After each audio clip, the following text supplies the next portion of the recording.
ಅಂದರೆ ನೀವು ಅನ್ಬೋದು ಏನಕ್ಕೆ ಭಾರತ ದೇಶದಲ್ಲಿ ಈ ಹೃದಯಾಘಾತ ಜಾಸ್ತಿ ಆಗ್ತಾ ಇದೆ ಅಂದರೆ ಕಳೆದ 20 ವರ್ಷದಲ್ಲಿ ಭಾರತ ದೇಶದಲ್ಲಿ ಹೃದಯಾಘಾತದ ಪ್ರಮಾಣ 22% ಜಾಸ್ತಿ ಆಗಿದೆ.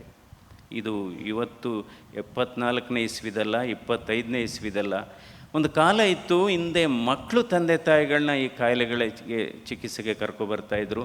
ಇವತ್ತು ತಂದೆ ತಾಯಿಗಳು ಅವರ ಮಕ್ಕಳನ್ನು 20ರಿಂದ 45 ವರ್ಷ ವಯೋಮಿತಿಯಲ್ಲಿ ಇರತಕ್ಕಂಥ ಮಕ್ಕಳನ್ನು ಈ ಕಾಯಿಲೆಗಳಿಗೆಲ್ಲ ಕರ್ಕೊಬರ್ತಾ ಇದ್ದಾರೆ. ಯಾವುದು ಈ ಜೀವನ ಶೈಲಿ ಆಧಾರಿತ ಕಾಯಿಲೆಗಳು. ಒಂದು ಹೃದಯಾಘಾತ ಮತ್ತು ಹೃದಯ ಸಂಬಂಧಿ ಕಾಯಿಲೆಗಳು, 2ನೇದು ಅಧಿಕ ರಕ್ತದ ಒತ್ತಡ, 3ನೇದು ಸಕ್ಕರೆ ಕಾಯಿಲೆ, 4ನೇದು ಕ್ಯಾನ್ಸರು, 5ನೇದು ಪಾರ್ಶ್ವವಾಯು, 6ನೇದು ಯಾವುದಪ್ಪ ಅಂದರೆ ಈಗ ಬಂದಿರತಕ್ಕಂಥ ತಂತ್ರಜ್ಞಾನ ಕೊಟ್ಟಂಥ ಕೊಡುಗೆ ಏನಪ್ಪ ಅಂದರೆ ಸ್ಕ್ರೀನ್ ಅಡಿಕ್ಷನ್ನು ಮತ್ತು ಒಂಟಿತನ ಮತ್ತು ಮೊಬೈಲ್ ಫೋನ್.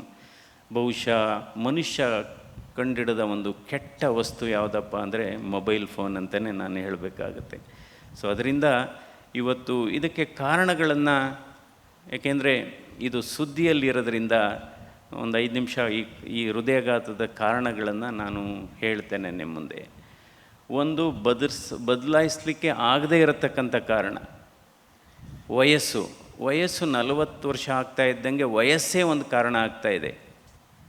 ನಂತರ ಹೆಂಗಸರಲ್ಲಿ ಬಹಳ ಹಿಂದೆ 3-4 ದಶಕಗಳ ಹಿಂದೆ 50 ವರ್ಷದಕ್ಕಿಂತ ಚಿಕ್ಕ ಹೆಂಗಸರಿಗೆ ಹೃದಯಾಘಾತ ಬಹಳ ಅಪರೂಪವಾಗಿತ್ತು. ಆದರೆ ಇತ್ತೀಚಿನ ದಿನಗಳಲ್ಲಿ ಹೆಂಗಸರಲ್ಲೂ ಸ್ವಲ್ಪ 50 ವರ್ಷಕ್ಕಿಂತ ಚಿಕ್ಕವರಲ್ಲಿ 8% ಹೃದಯಾಘಾತ ಆದವರಲ್ಲಿ ಹೆಂಗಸರುಗಳು ಕೂಡ ಇದೆ. ಯಾಕೆಂದರೆ ಹೆಂಗಸರು ಕೂಡ ಇವತ್ತು ಗಂಡಸರ ರೀತಿ ಕೆಲಸ ಮಾಡ್ತಾ ಇದ್ದಾರೆ.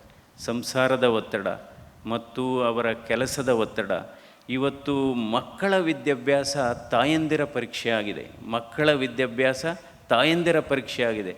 ಎಷ್ಟು ಜನ ತಾಯಂದಿರು ನಮ್ಮ ಹತ್ರ ಬರ್ತಾರೆ, ಎದೆ ನೋವು ಡಾಕ್ಟ್ರಿ, ಎದೆ ಬಡಿತ ಡಾಕ್ಟ್ರಿ, ತಲೆನೋವು. ಯಾಕೆ ಇದು ಅಂದರೆ, ಇಲ್ಲ ಎಲ್ಲ ಚೆಕಪ್ ಮಾಡಿದ್ದೀವಿ, ಎಲ್ಲ ನಾರ್ಮಲ್ ಇದೆ, ಯಾಕೆ ಹಿಂಗೆ ಗಾಬರಿ ಆಗಿದ್ದೀರಾ ಅಂದರೆ, ಇಲ್ಲ ಇವತ್ತು ನನ್ನ ಮಗಂದು ಮಾರ್ಕ್ಸ್ ಕಾರ್ಡ್ ಬಂತು, ಮಾರ್ಕ್ಸ್ ಕಡಿಮೆ ಬಂದುಬಿಟ್ಟಿದೆ ಅಂತ. ನಾವು ಅಂದ್ಕೊಂಡಿರೋದು ಯಾವುದೋ ಸ್ಪರ್ಧಾತ್ಮಕ ಪರೀಕ್ಷೆ SSLC ಅಥವಾ PUC ಇರ್ಬೋದು, ಹಾಗೆ ಹೀಗೆ. ಅಂದರೆ ನಿಮ್ಮ ಮಗ ಏನು ಓದ್ತಾ ಇರೋದು ಅಂದರೆ LKG. ಸೊ ಅದರಿಂದ ಇದು ಒಂದು ಒತ್ತಡ ಜಾಸ್ತಿ ಆಗಿದೆ ಹೆಣ್ಣು ಮಕ್ಕಳಲ್ಲಿ.